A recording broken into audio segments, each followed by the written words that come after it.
PrepPapioSouth struggled against this Junior J offense. Long, drawn-out plays, long, drawn-out first downs. I mean, there's been two fourth down conversions on this one drive alone. Yeah, I know, and it's taxing on everybody. But I would say for the PrepPapioSouth defense, it's almost demoralizing. They've been so close to getting their offense on the field. It's going to be Walker in. Rhino in motion. And he's going to run behind his men. I think he's got it. I think he either got it or he's close. They're going to call him short by about a yard. And that's going to bring up another fourth down and another tough decision here for the Junior J offense. Do you go for it? I mean, it's only 1 yard. You've gotten 3 on the last fourth down conversions. Or do you take what you got, take the points, and it looks like they're going to keep the offense on the field? I think you have to go for it. And I know PrepPapioSouth is clearly expecting a run. They have someone who seems like he's in there for situational football, and that's going to be Austin Hawthorne. He's 5'9", 330. He's going to be great at defending the run. Runs to his right side, and he's got the first down and a lot more into the first and goal territory. Angelo Walker has shown up when they need him the most. I think he's gotten all 3 of these fourth down conversions. Yeah. And again, that's got to be so demoralizing if you're the defense here, because you're just so close from getting your offense on the field and potentially making it a 2-score game, and you're coming up short every single time.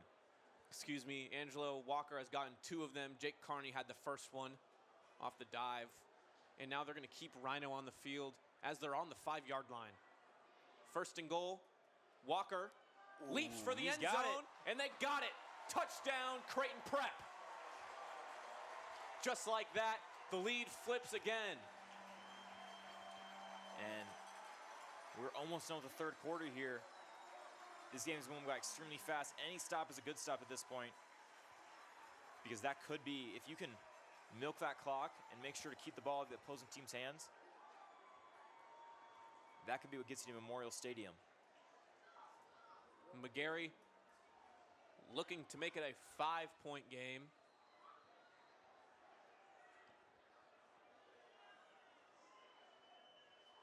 It's up, and of course, good. Junior J's 21, Titans 16. I think if you're PrepPapioSouth here, you're down 5, you need a touchdown.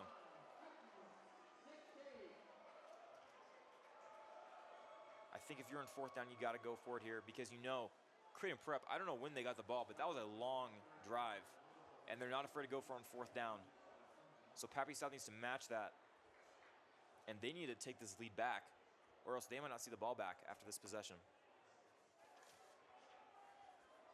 McGarry will take the field again to kick off over to Washington, either Washington, Cotton, or Alderson.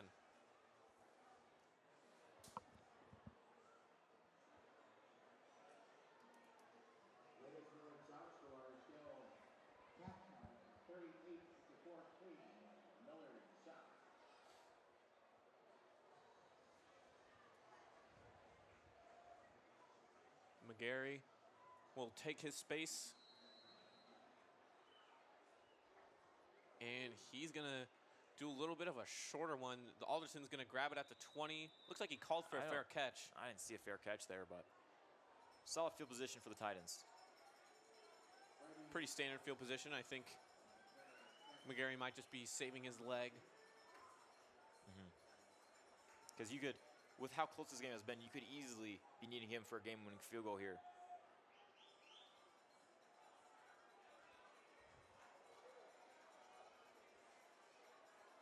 First and 10 from the 20-yard line. Out come the Titans of PrepPapioSouth. Looks like Beckenauer is still in at the quarterback position. They've been sticking with him a lot this game, which is different compared to their 2-quarterback setup. And he's going to hand it right off to Arch. He's going to bounce to the outside and be met by Junior J linebackers. Solid gain of around 3. It was only 3 yards, but I think that play was very close to breaking free. And when you have Logan Arch get into that secondary, it's almost a guaranteed touchdown just because he's so big and he's not afraid to lower his shoulder. And as good as the secondary is, Logan Arch is just bigger. 2nd and 7 for the Titans. Beckenauer fakes the handoff, caught across the middle of the field again for a first down and a lot more. And I don't know why Creighton Prep should be surprised. They've been struggling with that all game, those passes down the middle of the field.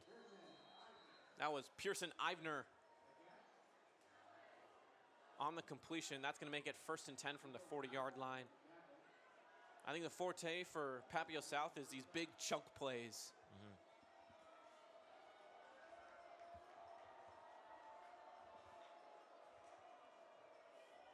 Arch on the rush again. He's not going to get any more than 4 on that one, but that's a pretty solid first down rush. Under a minute to go here in the 3rd quarter. They've been moving very fast. I think they know that this game is starting to become just who can have the ball the longest and shut it away. So they want to make sure they get the ball back one more time in case something bad happens.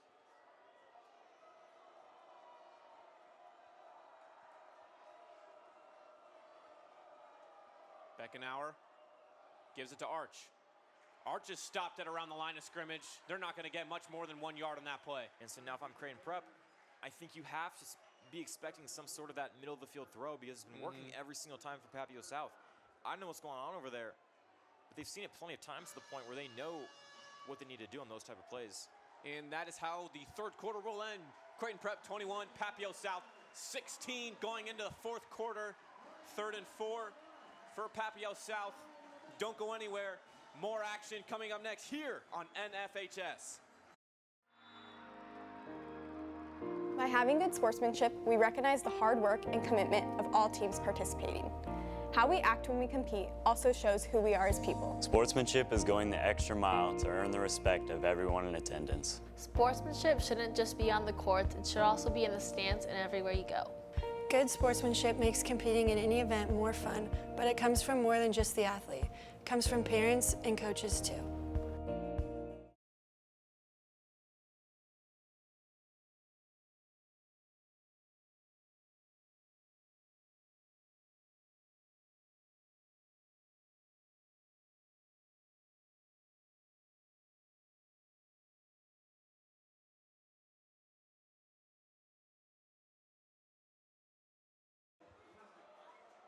Welcome back. 3rd and 4 for PrepPapioSouth. This is huge. There's going to be major implications for the rest of this game right here on this play. Beckenauer with a reverse. Fake Wow. reverse caught. And he's going to be tackled.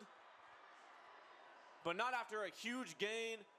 Who else but the tight end, number 82, Pearson Ivner. And this PrepPapioSouth offense, has done great at really confusing this Creighton Prep defense there, where they've got to be looking every single way just because you saw that fake reverse there. Completely worked. And there's a gain of 20 on the field. And now it's Arch again. 5 yards on that rush.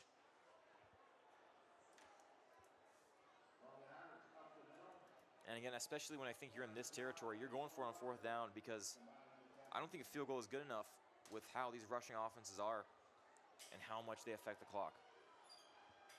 2nd and 6. After 4-yard rush from Logan Arch. Beckenauer.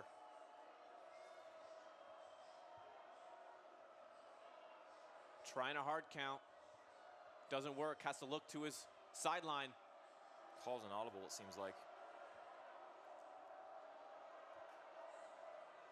And it looks like it's going to be Pearson Ivner, intended receiver, knocked away. That was a great play by Angelo Walker with a bat down. That was another one of those middle of the field passes that PrepPapioSouth it seems like hasn't missed on at all. And maybe that's the spark that this secondary needs, because typically they're locked down. But PrepPapioSouth has really proven them a difficult challenge so far. 3rd and 6. These Junior J fans are on their feet.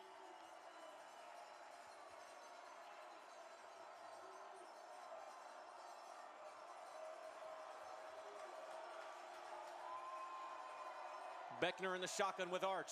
What do you got for me, Papio? Gonna give it to Arch, and he's gonna break 3 up the middle. Oh! All the speed in the world, he's tripped up within the 5-yard line. What a play by PrepPapioSouth to keep their drive alive and possibly take back the lead here in the 4th quarter. Creighton Prep has really struggled in those 3rd down scenarios. And those type of areas, 3rd and 4th down, those are what win and lose you games. Gonna give it back to Arch. He's gonna try to leap forward, and he dropped Just short. at around the 1-yard line. It almost feels inevitable, but this Junior J defense has proven to, again, show up when it matters. We saw it in Lincoln East last week, and also when they were in the red zone in the first half. They were able to hold them to nothing but a field goal.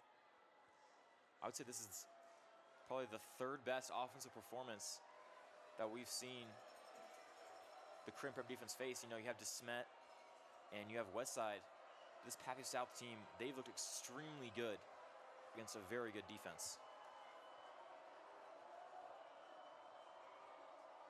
Beckenauer gonna toss it over to Arch, and he's in for the touchdown and the lead.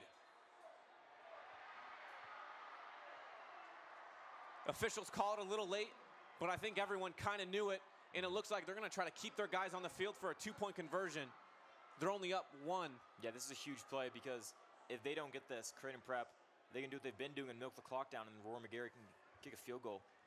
And honestly, I think there's no real risk to taking this because if you go for the extra point, you're still only up 2, and that's a field goal away. So if you make it, though, a field goal only ties. So this is going to be a big, big play for PrepPapioSouth for the long game. Beckenauer sends Mendoza in motion. Looks to his right. He's got a man. Dumps it. Did he get it? He did. Wow. 2-point conversion is good for PrepPapioSouth. And they will increase their lead by 2